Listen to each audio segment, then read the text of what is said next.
દેશને આજે ગંગા વિલાસ જોતા ક્રૂઝના રૂપમાં એક નવી ભેટ મળી છે। વડાપ્રધાન મોદી વીડિયો કોન્ફરન્સના માધ્યમથી વારાણસીમાં ગંગા નદીના કિનારે राष्ट्रीय जलमार्ग 1 पर मल्टी मोडल टर्मिनलों का निर्माण किया गया, जिसमें से हल्दिया मल्टी मोडल टर्मिनल प्रमुख है। हुगली नदी के तट एवं बंगाल की खाड़ी के मुहाने पर 607.73 करोड़ रुपए की लागत से बना हल्दिया मल्टी मोडल टर्मिनल अपनी बेजोड़ भौगोलिक स्थिति एवं लाभदायक व्यापारिक परिदृश्य के कारण विशेष स्थान रखता है। हल्दिया टर्मिनल खूबसूरत सुंदर वन को राष्ट्रीय जलमार्ग 1, राष्ट्रीय जलमार्ग 2, राष्ट्रीय जलमार्ग 16 और भारत बांग्लादेश प्रोटोकॉल रूट के द्वारा बांग्लादेश एवं पूर्वोत्तर राज्यों को देश के बाकी हिस्सों से जोड़ता है। अतः ये टर्मिनल एक अंतर्राष्ट्रीय गेटवे है। 61 एकड़ में फैले हल्दिया टर्मिनल की वार्षिक कार्गो हैंडलिंग क्षमता 3.07 मिलियन मैट्रिक टन है।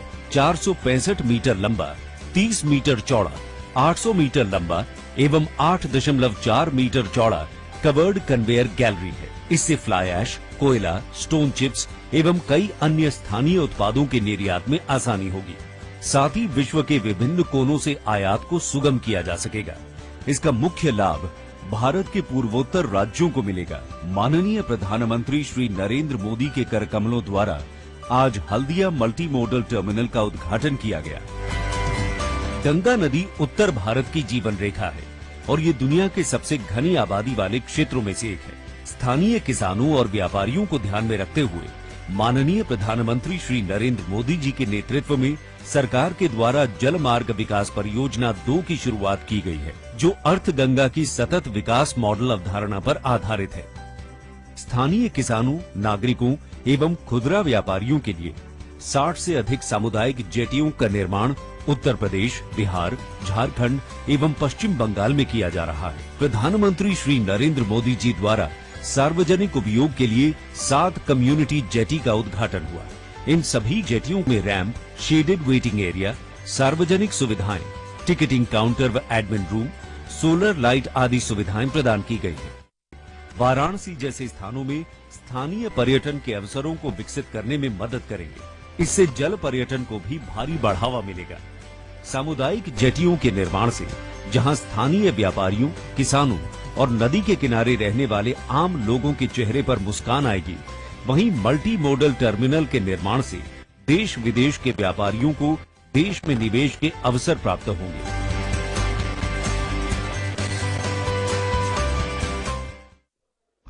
परिवहन के पारंपरिक साधन जैसे सड़क मार्ग या रेल मार्ग कहीं न कहीं पर्यावरण को हानि पहुंचाते हैं और माननीय प्रधानमंत्री महोदय ने सदैव पर्यावरण की दृष्टि से संतुलित विकास को ही प्राथमिकता दी है और इस दिशा में जल मार्ग को उपयोगी पाया है। माननीय प्रधानमंत्री महोदय से अनुरोध है कि कृपया बटन दबाकर आसाम के पांडु के शिप रिपेयर सेंटर तथा पांडु टर्मिनल को राष्ट्रीय राजमार्ग 27 से जोड़ने वाली एलिवेटेड रोड का शिलान्यास तथा गुवाहाटी में स्थित maritime skill centre for north east का लोकार्पण करने की कृपा करें। माननीय प्रधानमंत्री महोदय।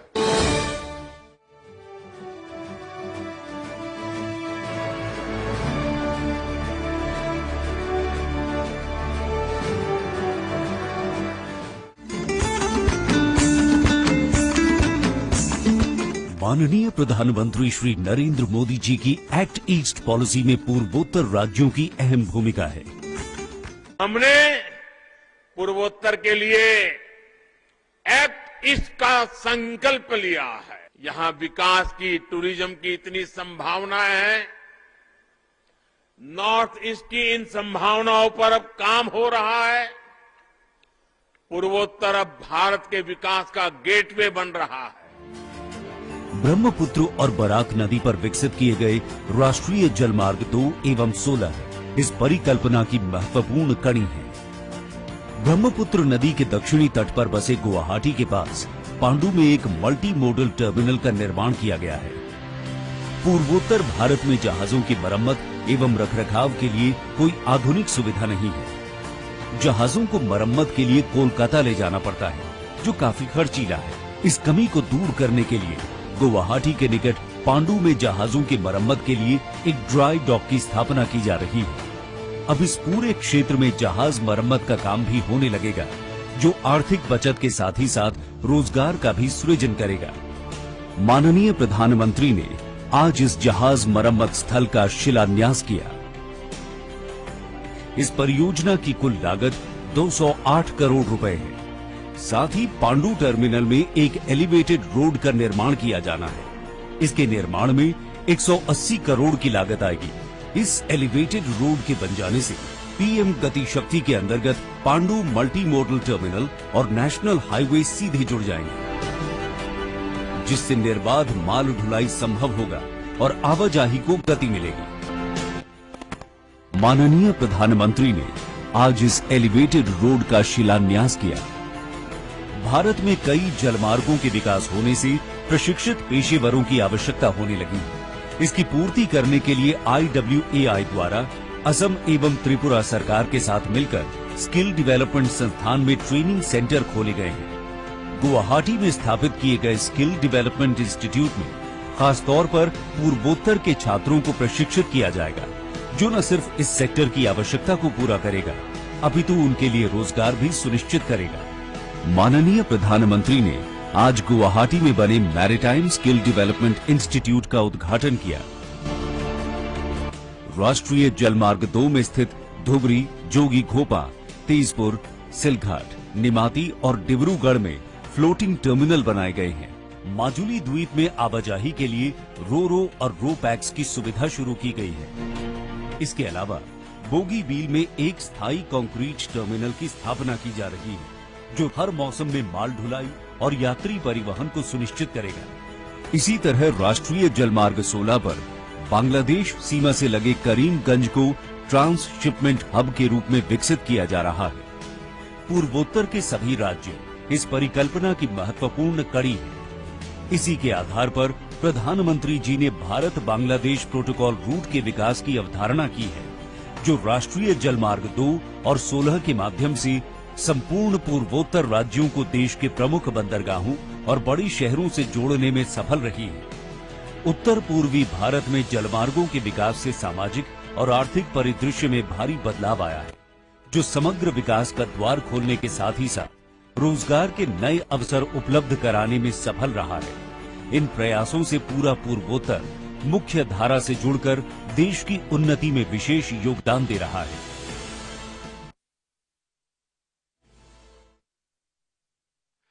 हम सौभाग्यशाली हैं कि आज विश्व के सबसे लंबे रिवर क्रूज MV गंगा विलास का फ्लैग ऑफ माननीय प्रधानमंत्री जी के कर कमलों द्वारा किया जा रहा है।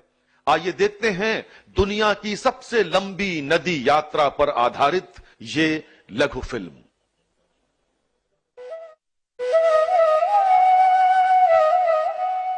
प्राचीन काल से ही भारत की नदियां न केवल जीवन का अनंत स्रोत रही हैं, बल्कि विश्वसनीय नौचालन मार्ग भी साबित हुई हैं। माननीय प्रधानमंत्री श्री नरेंद्र मोदी के नेतृत्व में भारत सरकार इन राष्ट्रीय धरोहरों का पुनः निर्माण करने और इन्हें पुनर्जीवित करने के लिए प्रतिबद्ध है और देश का अंतर्देशीय जलमार्ग परिवहन क्षेत्र तेजी से प्रगति कर रहा है। भारत की नदियों में आधुनिक क्रूज चले, व्यापार भी हो, टूरिज्म भी हो, इस दिशा में हम तेजी से आगे बढ़ रहे हैं। इस लक्ष्य को साकार करने के लिए 106 नए राष्ट्रीय जलमार्गों की शुरुआत की गई है, जिससे आर्थिक क्षेत्र 25 गुना वृद्धि करेगा और देश में पर्यटन से जुड़े स्थानीय व्यापारियों को रोजगार मिलेगा। विकास की इस महत्वाकांक्षी यात्रा में गंगा विलास रिवर क्रूज एक अहम अध्याय है। विश्व का सबसे लंबा और अत्याधुनिक luxury river cruise Uttar Pradesh, Bihar, Jharkhand, पश्चिम बंगाल और असम को मित्र देश बांग्लादेश से जोड़ते हुए 51 दिनों में 3200 किलोमीटर की दूरी तय करेगा। गंगा विलास रिवर क्रूज यात्रियों को गंगा, भागीरथी, हुगली, मेघना, जमुना और ब्रह्मपुत्र नदी पर बसे 40 प्रतिष्ठित स्थलों की इको फ्रेंडली यात्रा पर ले जाएगा, जहां उन्हें पूर्व की 27 नदियों के प्राकृतिक वास की एक करीबी झलक मिलेगी। माननीय प्रधानमंत्री से हरी झंडी मिलने के बाद गंगा विलास रिवर क्रूज की ऐतिहासिक यात्रा की शुरुआत होगी वाराणसी के पवित्र घाटों से, जहां से ये गंगा नदी पर उत्तर प्रदेश के किलों, संग्रहालयों और मंदिरों से होता हुआ गाजीपुर, बक्सर, बिहार पहुंचेगा, जहां यात्री पटना साहिब गुरुद्वारा के दर्शन और झारखंड के मनोरम दृश्य का लुत्फ उठा पाएंगे। फरक्का में हुगली नदी पर अनोखे गांवों और डाक बंगलों के मनमोहक नजारे और ध्वनियां क्रूज का स्वागत करेंगे, जो जल्द ही कोलकाता के ऐतिहासिक महानगर की चहल पहल और लजीज मिठाइयों की दुनिया में प्रवेश करेगा और फिर धाराओं पर बहता हुआ विश्व के सबसे बड़े मैंग्रोव जंगल सुंदरबन पहुंच जाएगा, जहां यात्री मेघना नदी डेल्टा की लहरों पर बोनो बीबी की कहानियों से अवगत होंगे। काजीरंगा के घने जंगल गुवाहाटी में स्थित सबसे प्राचीन शक्तिपीठों में से एक कामाख्या मंदिर, निचले और ऊपरी असम को जोड़ने वाली महत्वपूर्ण रेल कम सड़क धमनी बोगीबिल पुल का वास्तुशिल्प चमत्कार और माजुली की सांस्कृतिक शामें इस यादगार यात्रा का अंतिम पड़ाव हैं, जहां विश्व का परिचय पूर्व की विशेष तौर पर संजोई गई सांस्कृतिक और पाक विधाओं से होता है। तो आइए और हमारे साथ मिलकर भारत की पावन नदियों के समृद्ध और अनछुए इतिहास का जश्न मनाइए, क्योंकि एक भारत श्रेष्ठ भारत के समग्र राष्ट्रीय संकल्प के तहत पूरा देश मना रहा है संस्कृति का एक अद्वितीय उत्सव।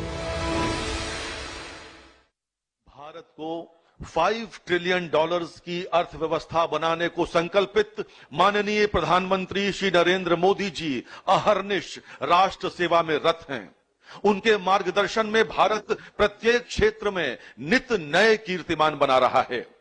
काशी पुत्र, काशी के माननीय सांसद और देश के यशस्वी प्रधानमंत्री श्री माननीय नरेंद्र मोदी जी को अब मैं अत्यंत आदर पूर्वक उनके आशीर्वचन के लिए आमंत्रित करता हूं।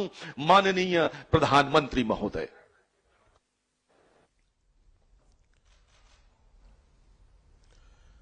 हर हर महादेव।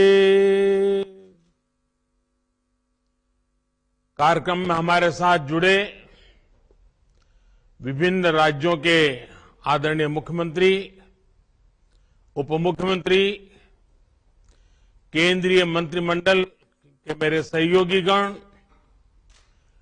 टूरिज्म इंडस्ट्री के साथी, देश विदेश से वाराणसी पहुंचे टूरिस्ट, अन्य महानुभाव, देवी और सज्जनों, आज लोहड़ी का उमंग भरा त्योहार है। आने वाले दिनों में हम उत्तरायण, मकर संक्रांति, भोगी, बिहू, पोंगल जैसे अनेक विध पर्व भी मनाएंगे। मैं देश और दुनिया में इन त्योहारों को मना रहे सभी लोगों को बधाई देता हूं, अपनी शुभकामनाएं देता हूं।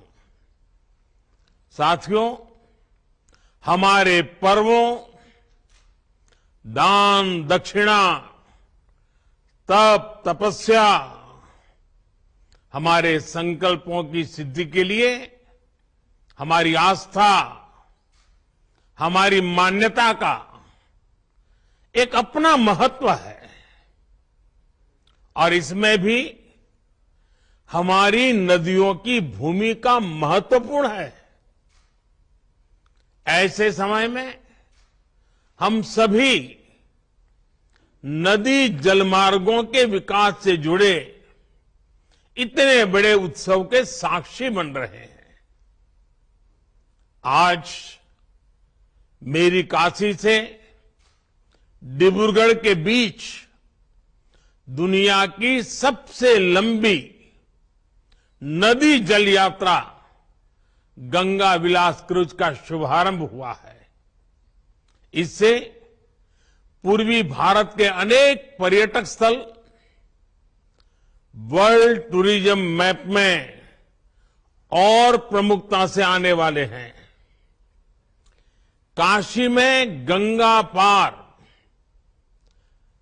ये जो नई निर्मित अद्भुत टेंट सिटी से वहां आने और रहने का एक और बड़ा कारण देश दुनिया के पर्यटकों श्रद्धालुओं को मिला है। किनारे की पूरी पट्टी की आजादी के बाद विकास में पिछड़ती ही चली गई। आगे जाने की तो बात ही छोड़ दीजिए। इस वजह से लाखों लोगों का गंगा किनारे से पलायन भी हुआ। इस स्थिति को बदला जाना जरूरी था।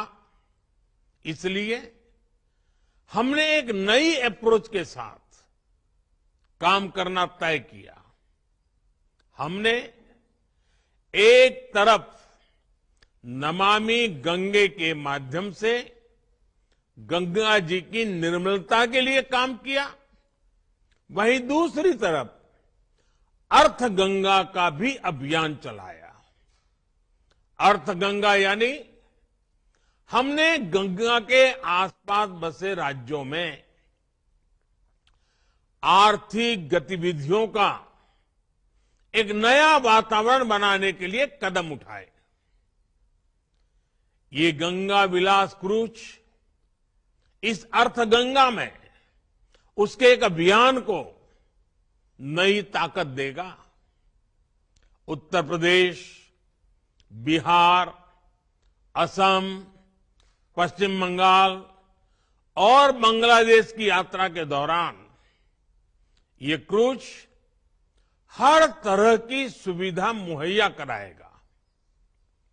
साथियों, आज मैं उन सभी विदेशी टूरिस्ट का विशेष अभिनंदन करता हूं जिस क्रूज के माध्यम से पहले सफर पर निकलने वाले हैं।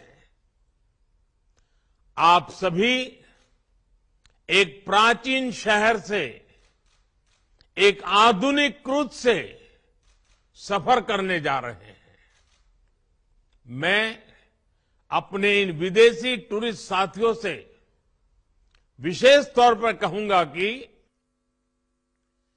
India has everything that you can imagine. It also has a lot beyond your imagination.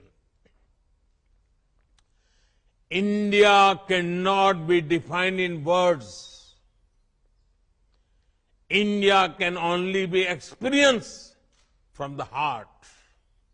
Because India has always opened her heart for everyone, irrespective of region or religion, creed or country.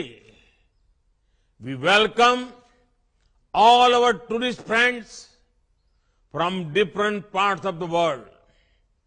साथियों, एक cruise यात्रा एक साथ अनेक नए अनुभव लेकर आने वाली है। ये जो लोग इसमें से आध्यात्म की खोज में हैं, उन्हें वाराणसी, काशी, बोधगया, विक्रमशिला, पटना साहिब और माजुली की यात्रा करने का सौभाग्य मिलेगा। जो मल्टीनेशनल क्रूज का अनुभव लेना चाहते हैं, उन्हें ढाका से होकर गुजरने का अवसर मिलेगा।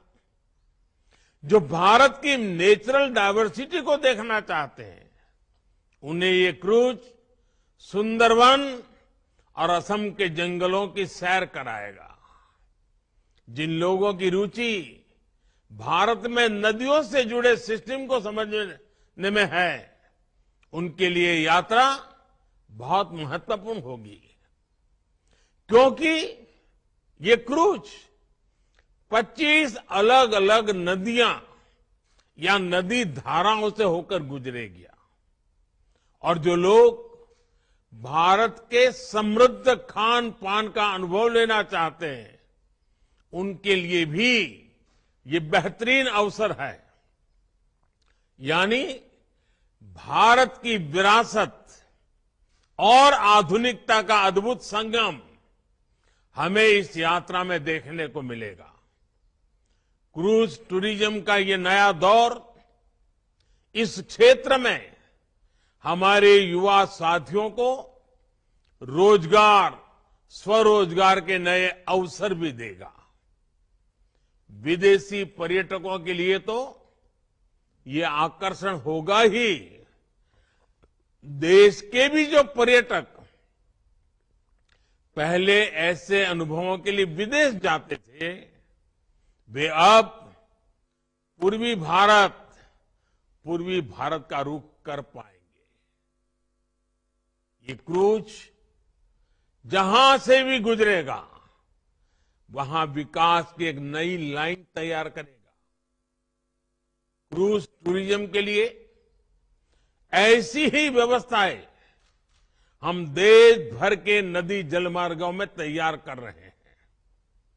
शहरों के बीच लंबे रिवर क्रूज के अलावा हम अलग अलग शहरों में छोटे क्रूज को भी बढ़ावा दे रहे हैं। काशी में भी इस प्रकार की व्यवस्था अभी चल रही है। ये हर पर्यटक वर्ग की पहुंच में हो, इसके लिए बजट से लेकर लग्जरी क्रूज तक हर प्रकार की सुविधाएं देश में विकसित की जा रही हैं। साथियों, देश में क्रूज टूरिज्म और हेरिटेज टूरिज्म का ये संगम ऐसे समय में हो रहा है जब भारत में पर्यटन का एक बुलंद दौर शुरू हो रहा है।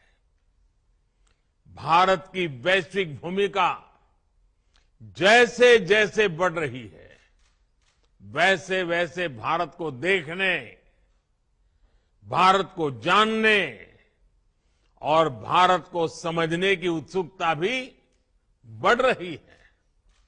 इसलिए बीते 8 वर्षों में हमने भारत में टूरिज्म सेक्टर के विस्तार पर विशेष बल दिया है। हमने अपने आस्था के स्थानों, तीर्थों, ऐतिहासिक स्थलों के विकास को भी प्राथमिकता बनाया है। काशी नगरी तो हमारे इन प्रयासों की साक्षात साक्षी बनी है। आज मेरी काशी की सड़कें चौड़ी हो रही हैं, गंगा जी के घाट स्वच्छ हो रहे हैं। काशी विश्वनाथ धाम का पुनर्निर्माण होने के बाद जिस प्रकार श्रद्धालुओं और पर्यटकों में उत्साह देखा जा रहा है, वो भी अभूतपूर्व है। बीते वर्ष जितने श्रद्धालु काशी आए हैं, उससे हमारे नाविकों, रेहड़ी ठेले रिक्शा वालों, दुकानदारों, होटल गेस्ट हाउस चलाने वालों, सभी को लाभ हुआ है। अब गंगा पार के क्षेत्र में इन नई टेंट सिटी काशी आने वाले श्रद्धालुओं को, पर्यटकों को एक नया अनुभव देगी।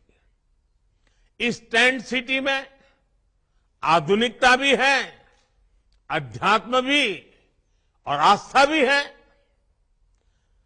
राग से लेकर स्वाद तक बनारस का हर रस, हर रंग इस टेंट सिटी में देखने को मिलेगा। साथियों, आज का ये आयोजन 2014 के बाद से देश में जो नीतियां बनी, जो निर्णय हुए, जो दिशा तय हुई, उसका प्रतिबिंब है। 21वीं सदी का ये दशक भारत में इंफ्रास्ट्रक्चर के कायाकल्प का दशक है। इस दशक में भारत के लोग आधुनिक इंफ्रास्ट्रक्चर की जो तस्वीर देखना जा रहे हैं, जिसकी कल्पना तक किसी जमाने में मुश्किल थी, चाहे घर, टॉयलेट, बिजली, पानी, कुकिंग गैस, शिक्षण संस्थान और अस्पताल जैसा सामाजिक इंफ्रास्ट्रक्चर हो, डिजिटल इंफ्रास्ट्रक्चर हो, या फिर रेलवे, हाईवे, एयरवे और वाटरवे जैसा फिजिकल कनेक्टिविटी, इनसे जुड़ा हुआ इंफ्रास्ट्रक्चर हो। ये आज भारत के तेज विकास का, विकसित भारत के निर्माण का सबसे मजबूत स्तंभ है।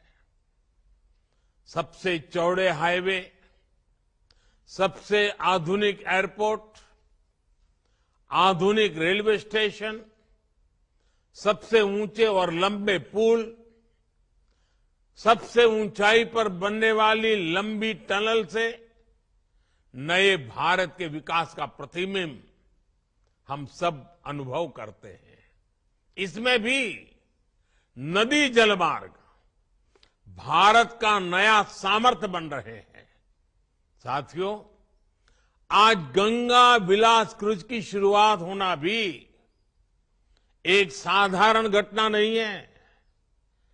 जैसे कोई देश जब अपने दम पर सैटेलाइट को अंतरिक्ष में स्थापित करता है, तो वो उस देश की तकनीकी क्षमता को दिखाता है।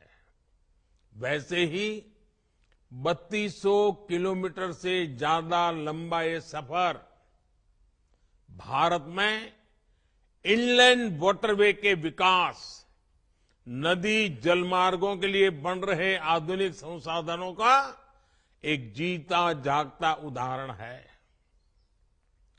2014 से पहले देश में वाटरवे का थोड़ा बहुत ही उपयोग होता था।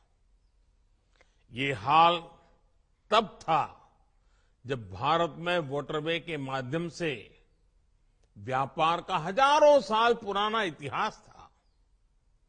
2014 के बाद से भारत अपनी इस पुरातन ताकत को आधुनिक भारत के ट्रांसपोर्ट सिस्टम की बड़ी शक्ति बनाने में जुटा है।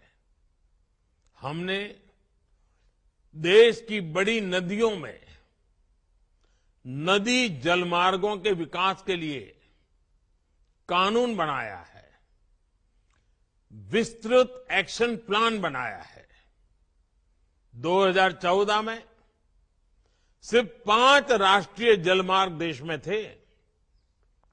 आज 24 राज्यों में 111 राष्ट्रीय जलमार्गों को विकसित करने पर काम हो रहा है। इनमें से लगभग 2 दर्जन जलमार्गों पर सेवाएं अभी चल रही है। 8 वर्ष पहले तक सिर्फ 30 लाख मैट्रिक टन कार्गो ही नदी जलमार्गों से ट्रांसपोर्ट होता था। आज ये कैपेसिटी 3 गुना से भी अधिक हो चुकी है। नदी जलमार्गों का इस्तेमाल करने वाले लोगों की संख्या भी लगातार बढ़ रही है। इसमें भी गंगा पर बन रहा ये नेशनल वाटरवे पूरे देश के लिए एक मॉडल की तरह विकसित हो रहा है। आज ये वाटरवे ट्रांसपोर्ट, ट्रेड और टूरिज्म तीनों के लिए एक महत्वपूर्ण माध्यम बन रहा है। साथियों, आज का ये आयोजन पूर्वी भारत को विकसित भारत का ग्रोथ इंजन बनाने में भी मदद करेगा। पश्चिम बंगाल के हल्दिया में आधुनिक मल्टी मॉडल टर्मिनल वाराणसी को जोड़ता है। ये भारत बांग्लादेश प्रोटोकॉल मार्ग से भी कनेक्टेड है और नॉर्थ ईस्ट को भी जोड़ता है। ये कोलकाता पोर्ट और बांग्लादेश को भी कनेक्ट करता है। यानी ये यूपी, बिहार, झारखंड, पश्चिम बंगाल से लेकर बांग्लादेश तक व्यापार कारोबार को सुगम बनाने वाला है। इसी प्रकार जेटी और रोरो फेरी टर्मिनलों का भी नेटवर्क बनाया जा रहा है। इससे आना जाना भी आसान होगा, मछुआरों को, किसानों को भी सुविधा होगी। साथियों, क्रूज हो, कार्गो शिप हो, ये ट्रांसपोर्ट और टूरिज्म को तो बल देते ही हैं। इनकी सर्विस से जुड़ी पूरी इंडस्ट्री भी नए अवसरों का निर्माण करती है। इसके लिए जो स्टाफ चाहिए, जो स्किल्ड लोग चाहिए, उसके लिए भी ट्रेनिंग का प्रबंध आवश्यक है। इसके लिए गुवाहाटी में स्किल डेवलपमेंट सेंटर बनाया गया है। जहाजों की मरम्मत के लिए भी गुवाहाटी में एक नई फैसिलिटी का निर्माण किया जा रहा है। साथियों, ये जलमार्ग पर्यावरण की रक्षा के लिए भी अच्छे हैं और पैसों की बचत भी करते हैं। एक स्टडी के मुताबिक सड़क के मुकाबले जलमार्ग से परिवर्तन की लागत 2.5 गुना कम आती है। वहीं रेल के मुकाबले जलमार्ग से परिवहन की लागत 1/3 कम होती है। आप कल्पना कर सकते हैं कि वाटरवे से ईंधन की कितनी बचत होती है, पैसा कितना ज्यादा बचता है। भारत ने जो नई लॉजिस्टिक पॉलिसी बनाई है, उसमें भी तेजी से बन रहे ये वाटरवेज बहुत मदद करने वाले हैं।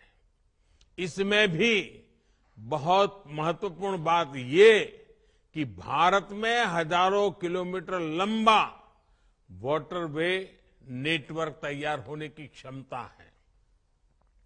भारत में जो 125 से ज्यादा नदियां और नदी धाराएं हैं, वो लोगों और सामान के ट्रांसपोर्ट में इस्तेमाल की जा सकती है।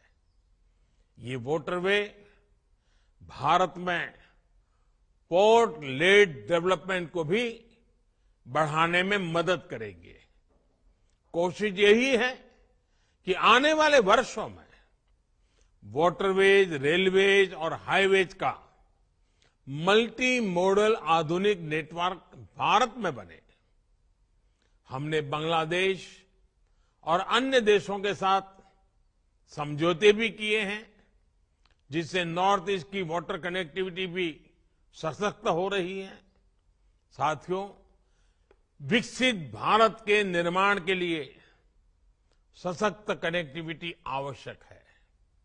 इसलिए हमारा ये अभियान निरंतर चलता रहेगा। नदी जल शक्ति देश के ट्रेड और टूरिज्म को नई बुलंदी दे, इसी कामना के साथ सभी क्रूज यात्रियों को सुखद यात्रा के लिए अनेक अनेक शुभकामनाएं देता हूं। आप सबको बहुत बहुत धन्यवाद। बहुत बहुत धन्यवाद माननीय प्रधानमंत्री। તો વડાપ્રધાન મોદીએ વારાણસીમાં સૌથી લાંબી ક્રૂઝનું લોકાર્પણ કર્યું હતું। આ સાથે તેમણે ટેન્ટ સિટીનું પણ ઉદ્ઘાટન કર્યું। ગંગાવિલાસ વિશ્વની સૌથી લાંબી રિવર ક્રૂઝ છે। તેમણે કહ્યું કે ભારતમાં પર્યટન ને આગળ લઈ જવાનું છે। ભારતમાં વિવિધ વિસ્તારોમાં પર્યટન ક્ષેત્રે વિકાસ થઈ રહ્યો છે। કાશીની કાયાપલટ થઈ રહી છે તેવું પણ વડાપ્રધાન મોદીએ તેમના સંબોધનમાં કહ્યું। એમણે કહ્યું કે આજે લોહડીનો ઉમંગપૂર્ણ તહેવાર છે। તમામ લોકોને લોહડીની શુભકામના પણ પાઠવી હતી અને તેમણે કહ્યું કે તપાસ સાધનની સાક્ષી માં ગંગા છે। તેમના હસ્તે આજે ગંગા વિલાસ વિશ્વની સૌથી લાંબી રિવર ક્રૂઝને લીલી ઝંડી આપીને પ્રસ્થાન કરાવ્યું, જે 27 નદીઓ 51 દિવસ અને 3200 કિલોમીટર લાંબી આ યાત્રા છે। એક ભગીરથ સોગાત વારાણસીને આપી છે। આ સાથે સાથે તેમણે વારાણસીમાં ટેન્ટ સિટીનું પણ ઉદ્ઘાટન કર્યું હતું। તેમણે કહ્યું કે આજે દેશમાં અત્યાધુનિક રેલવે સ્ટેશનો બની રહ્યા છે। તેમણે આ સમયે અટલ ટનલ વિશે પણ ઉલ્લેખ કર્યો હતો। કહ્યું હતું કે ભારતના અલગ અલગ વિસ્તારોમાં વિકાસના કાર્યો થઈ રહ્યા છે અને પર્યટન ક્ષેત્રે ભારત દેશ છે તે આગળ વધી રહ્યો છે। તો વડાપ્રધાન મોદીએ કહ્યું કે આજે પૂર્વોત્તર વિકાસ તરફ આગળ વધી રહ્યું છે।